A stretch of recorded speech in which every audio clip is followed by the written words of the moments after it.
రాజమౌళి గారి దర్శకత్వంలో వచ్చిన ట్రిపుల్ ఆర్ సినిమాతో ప్రపంచవ్యాప్తంగా సూపర్ క్రేజ్ను అందుకున్నారు హీరో రామ్ చరణ్ గారు. ఆ తర్వాత ఇప్పటి వరకు రామ్ చరణ్ గారు నటించిన ఫుల్ లెంత్ సినిమా అయితే రాలేదు. మధ్యలో ఆచార్య చిత్రం వచ్చినా అందులో రామ్ చరణ్ గారు కేవలం గెస్ట్ పాత్రలో మాత్రమే కనిపించారు.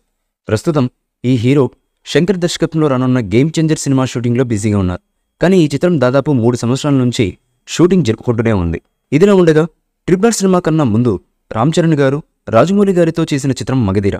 ఆ చిత్రం అప్పట్లో బ్లాక్ బస్టర్ విజయం సాధించి ఇండస్ట్రీ హిట్గా నిలిచింది. కేవలం 40 కోట్ల బడ్జెట్తో తెరకెక్కించినటువంటి ఈ చిత్రం అప్పట్లో ఏకంగా 100 కోట్లు సాధించి రామ్ చరణ్ కెరీర్లో మొదటి బ్లాక్ బస్టర్ చిత్రంగా నిలవడం విశేషం. ఇప్పటికీ ఈ చిత్రం టీవీలో ప్రచారం అయితే చూసేవారు ఎంతోమంది ఉన్నారు. ఈ నేపథ్యంలోనే ఈ సంవత్సరం మే 27వ తేదీన ఈ చిత్రం రిలీజ్ కానుందని తెలుస్తుంది. విజయలక్ష్మి ట్రేడర్స్ అధినేతలు ఎర్రంశెట్టి రామారావు గారు, అరిగెల కిషోర్ బాబు గారు ఈ సినిమాని తెలుగు రాష్ట్రాల్లో భారీగా ఎక్కువ థియేటర్స్లో రిలీజ్ చేయబోతున్నారట. ఇదే విషయాన్ని వీరిద్దరూ అధికారికంగా సోషల్ మీడియాలో కూడా ప్రకటించారు. ఈ అవకాశం వారికి కనిపించినందుకు మెగా ప్రొడ్యూసర్ అల్లు అరవింద్ గారికి కృతజ్ఞతలు కూడా తెలిపారు. మొత్తానికి ఈ వార్త విన్న రామ్ చరణ్ అభిమానులకు పండుగ చేసుకుంటున్నారు.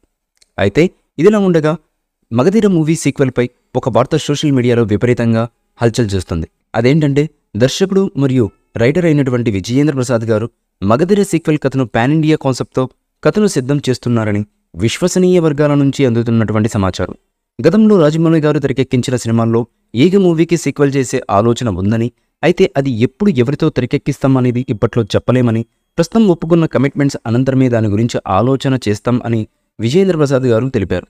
ఇప్పుడు చరణ్ మగధీర సీక్వెల్ గురించి వస్తున్న పుకార్లకు ఆయన ఎలా స్పందిస్తారో చూడాలి. కాగా ప్రస్తుతం శంకర్ గారి దర్శకత్వంలో తెరకెక్కుతున్న గేమ్ చేంజర్ మూవీలో రామ్ చరణ్ గారు యాక్ట్ చేస్తున్న విషయం అందరికీ తెలిసిందే.